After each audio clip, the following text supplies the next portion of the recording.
So I've just finished up my therapy session with Bruce.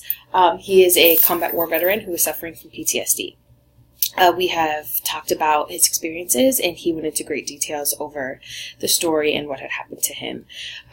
He feels guilty and he has flashbacks. He is not in contact with anybody in his past, and he's wanting to be in contact with his mom again and get his life back onto regular functioning. He explained why he came to the Department of Veteran Affairs. He realized that he was not doing and not acting the way that he wanted to be.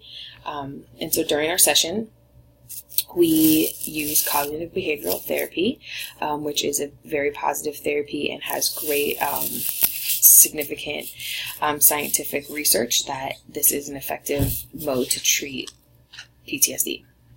This cognitive behavioral therapy is proven to be the most effective way to help people with PTSD, and they do that by homework assignments, which we did assign together. His homework assignment is going to be that he is going to write down any triggers that happened before he had an episode of a flashback, and then he's going to write down what he was feeling during his flashback and what happened after and what was the cause of his flashback.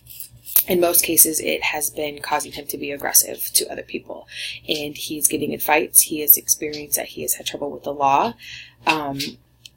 because of some of his aggressive tendencies that he has. If somebody asks him about an experience that he had, and he gets really angry, and because he starts to relive it again, and people don't understand where he's coming from. Especially people who are anti-war are really people that set off triggers for him, because he did lose his friends, which when he explained that when he was over there are basically like family to him, and he gets so angry when anybody says anything negative toward service members.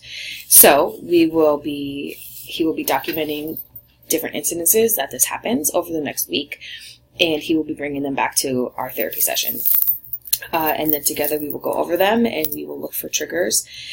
And then we are going to find ways to manage those triggers, whether it's not going to certain areas, whether it's breathing tendencies. Maybe we'll do some EMDR therapy together to desensitize him to the intense feelings that arise when he experiences the flashback.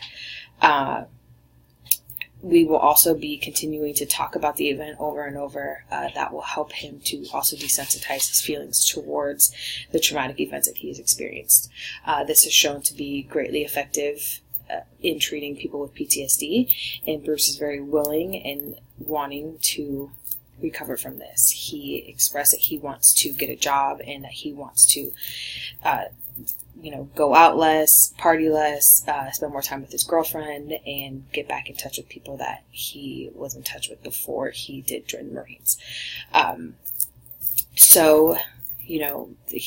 feel hopeful about this, and he feels hopeful about it. And, through the cognitive behavioral sessions, which are an average of 12 sessions, hopefully we will be able to make significant improvements in Bruce's life.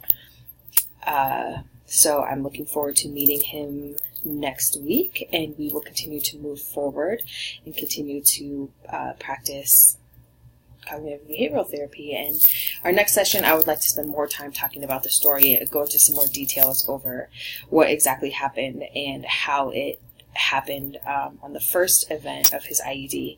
And then again, I want to go over the fatal IED with him and see what exactly he remembers, whether it's specific smells, how it all looked. And I think the deeper that we go into that situation, the more feelings it will provoke for him, and that way he can help manage them. So that is our goals for the future. And he is on board with the goals, and he is wanting to change, so he's going to be an excellent client to work with.